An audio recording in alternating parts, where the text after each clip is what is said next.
कंसराज प्रजा के होश ठिकाने लावे डंडे से।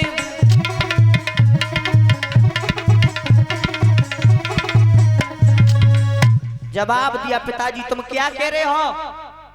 अब तक तो मैं यही सोचते थे कि तुम्हारे केवल शरीर के ऊपर बुढ़ापा है। अब पिताजी हमें पता चल चुका है कि तुम्हारे शरीर के साथ साथ तुम्हारी अकल भी बूढ़ी हो गई। तो महाराज आप अब इस राजगद्दी के लायक नहीं रहे। तो उस दुष्ट ने भक्त समय नहीं किया, अपने पिता महाराज उग्रसेन को गद्दी से नीचे उतार दिया, जेल खाने में डलवा दिया। और आज वो भोजराज कंस स्वयं राजगद्दी का मालिक बनकर के बैठ गया। और जैसे ही राजगद्दी का मालिक बना है वो दुष्ट, तो महाराज नए नए कानूनी बनने लगे। नए नए कानून किस तरीका से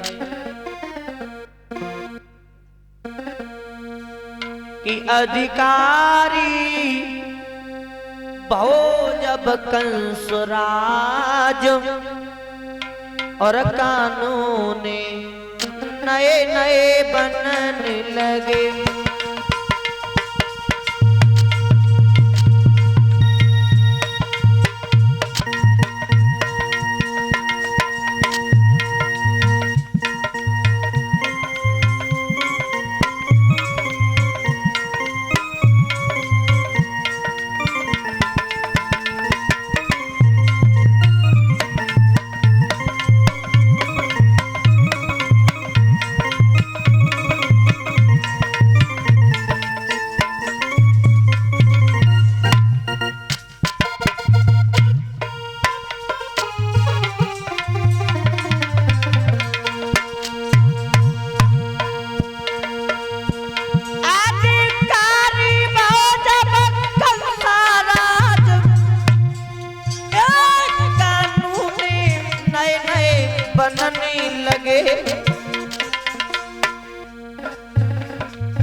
अरे लुच्चा और लफंगन के रबड़ी से भोजन खवन लगे।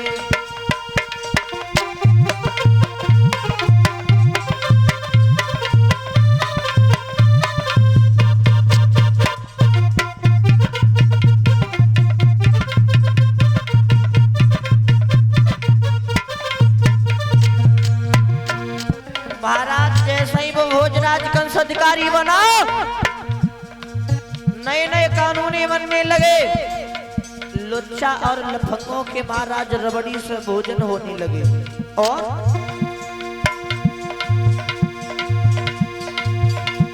गौशाला क्यों जली नहीं, गौशाला कहीं जली नहीं, और देवाल कहीं पड़ती है हमारा ब्राह्मणों पे,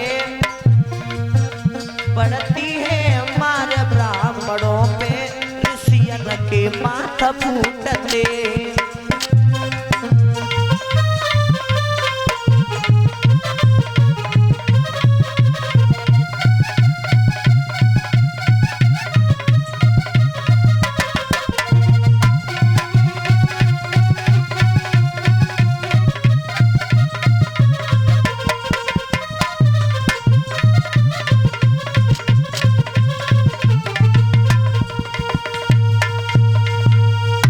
ध्यान रखना भक्तों, जैसे ही वो भोजराज कंस राज गद्दी का मालिक बना तो नए नए कानून बनने लगे। गौशाला जल रही है और देवालय टूटने लगे। आज महाराज ब्राह्मणों पर ऋषियों पे मार पड़ने लगी। और जैसे ही भोजराज कंस राजा बना है तो आज भक्तों धीरे धीरे अपने राजपाट को चलाने में लगा रहता है वो दुष्ट। और इधर भोजराज कंस तो महाराज अपने राजपाट को चलाने में लगा रहता है, लेकिन इधर मगध देश के राजा थे जरासंध। और महाराज जरासंध जो थे उनके घर में दो लड़कियां थी, अस्ति और प्राप्ति। और अस्ति और प्राप्ति भक्तों जब जैसे ही शादी के योग्य हुई दोनों पुत्रियां, तो महाराज ने एक दिन अपनी दोनों पुत्रियों को देखा। और दोनों पुत्रियों को देखने के बाद मन में विचार करो कि अब तो हमारी दोनों पुत्रियां शादी के योग्य हो चुकी हैं, अब तो सुंदर सा घर पर ढूंढ करके अपनी दोनों पुत्रियों का विवाह कर दिया जाए, वही अच्छा है। तो महाराज जरासंध अपनी सभा में पहुंचे और सभा के लोगों को संबोधित कराते हुए बोले, मंत्री से बोले, मंत्री अरे घर घूमिए लाडो क्वारी, मंत्री की घर घूमी बिटिया क्वारी, अरे जो चंद्र बदन उजियारी।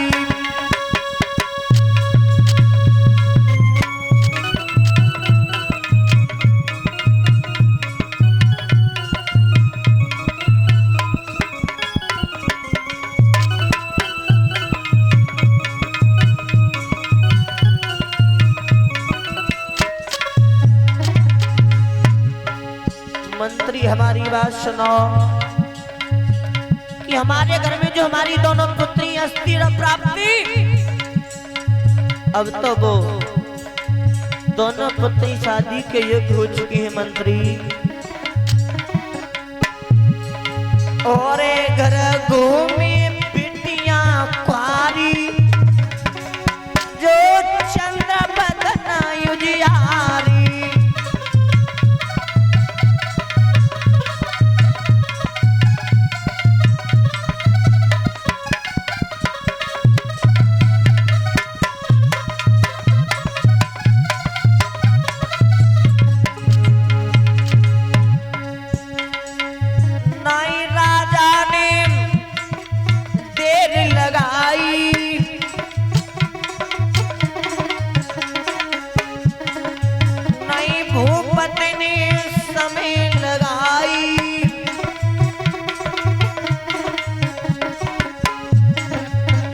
और तब मंत्री से गिरा सुनाई,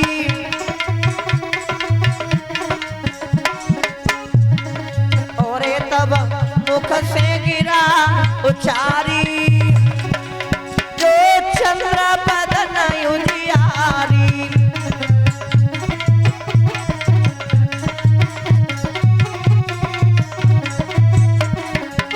घर घूमी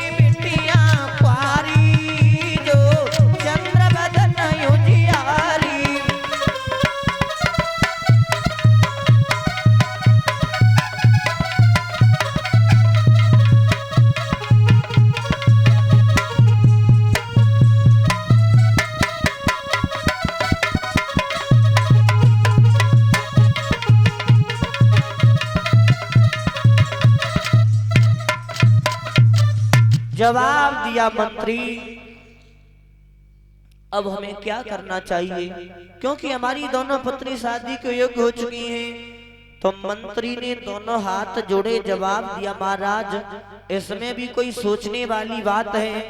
महाराज आप एक बात ध्यान रखना कि सुंदरता ही तो देख ली जाती है और बल अजमा लिया जाता है। महाराज अगर आपने हमसे पूछा है तो अगर आप हमारी एक बात मानो तो महाराज एक कर्म करवाओ। कौन सा? तो मंत्री समझ के बोला, राजन सुनो,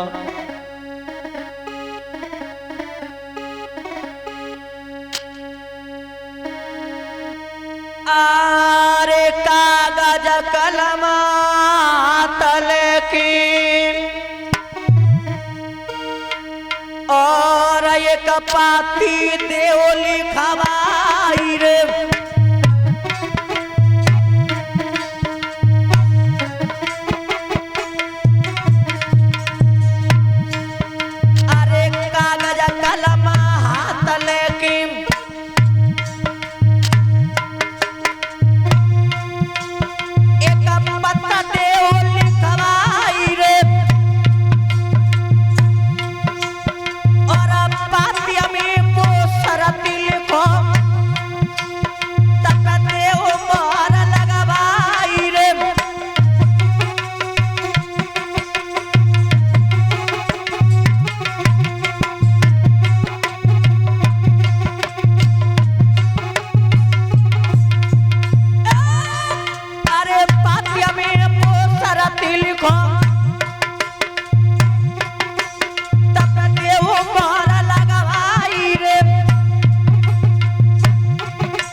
करो, आप पत्र में चिट्ठी में खत्म ये कई बात लिखवाओ कि जो भी वीर आकर के मुगदलों को आकाश से मिलाएगा उसी के साथ में मैं अपनी पुत्रियों का विवाह करूंगा।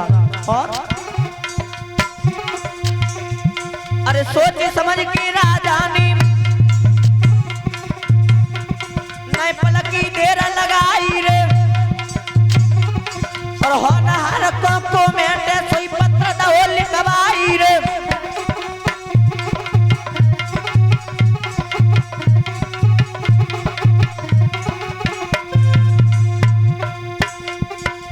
अरे जाने करी लैया बजोर छाती और तक न भूप बनाई रही पाती।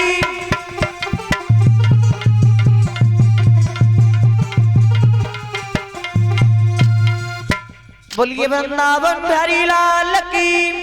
अब ध्यान दे, जहां तक मेरी आवाज पहुंच रही हो वहां तक के सही भक्तों को सूचित किया जाता है कि सही भक्तों गृह कार्य को विराम देकर के कथा पंडाल में आने की कृपा करें, क्योंकि परम आदरणीय गुरुदेव जी मंच आसीन हो चुके हैं। सही भक्तों ताली बजाते एक भजन बोलेंगे, उसके बाद में कथा प्रसंग गुरुदेव जी के मुखारबिंद से सुनने के लिए मिलेगा।